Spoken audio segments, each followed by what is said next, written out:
செயற்பாலதோறும் அரணே ஒருவர்க்கு உயர்பாலதோறும் பழி. இந்த குறளை புரிஞ்சுக்கிறதுக்கு ஒரு சின்ன கதையை சிந்தனை பண்ணலாமா? நளன் அப்படின்னு ஒரு ராஜா இருந்தான். அவனுடைய மனைவி தமயந்தி. இந்த நள மகாராஜா ரொம்ப பெரிய சக்கரவர்த்தியாக இருந்தார். நிறைய சிற்றரசர்கள் அவருக்கு கப்பம் கட்டி கொண்டு ரொம்ப பெரிய ஒரு ராஜ்யத்தை அவர் ஆண்டு கொண்டு இருந்தார். இதனால் அவருக்கு தலைக்கனம் ஏறி போச்சு, ரொம்ப செருக்கு ஜாஸ்தியாகி போச்சு. அப்போ நம்ம கொஞ்சம் பணிவாக இல்லை அப்படின்னு சொன்னால் நமக்கு எதிரிகள் நிறைய பேர் உண்டாயிடுவாங்க.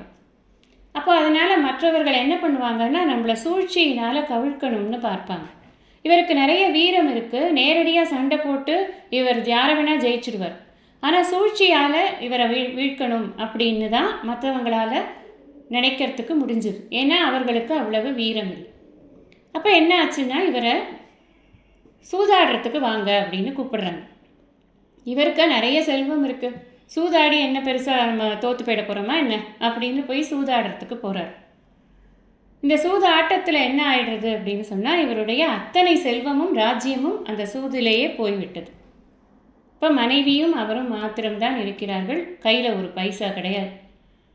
அவர்கள் எல்லாம் என்ன சொல்கிறார்கள்னா, நீ எல்லாம் தோத்துட்டப்பா, நீ காட்டுக்கு போயிரு, இங்கே நாட்டிலலாம் உனக்கு ஒரு சொத்தும் கிடையாது சுகமும் கிடையாது, அதனால் நீ போ அப்படின்னு துரத்தி விட்டுறாங்க.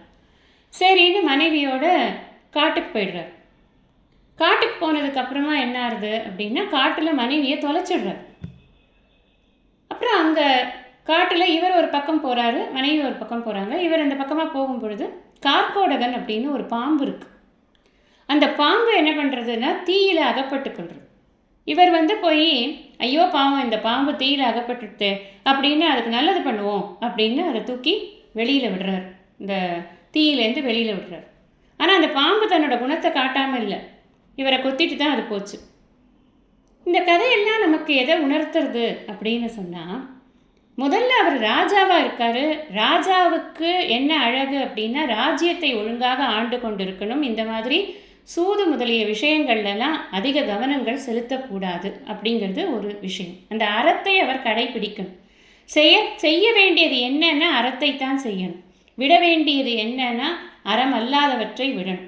இவர் அறம் அல்லாதவற்றையெல்லாம் செய்த காரணத்தினால இவர் போய் காட்டில் இருக்க வேண்டியதாச்சு, மனைவியை பிரிய வேண்டியதாச்சு. அப்புறம் கடைசியில் எல்லாம் சுபமாக முடிஞ்சுது அப்படிங்கிறதெல்லாம் இருக்கட்டும். ஆனால் இவருக்கு இதெல்லாம் ஏன் வந்ததுன்னா அறத்திலிருந்து பிறழ்ந்ததனால்தான் வந்தது.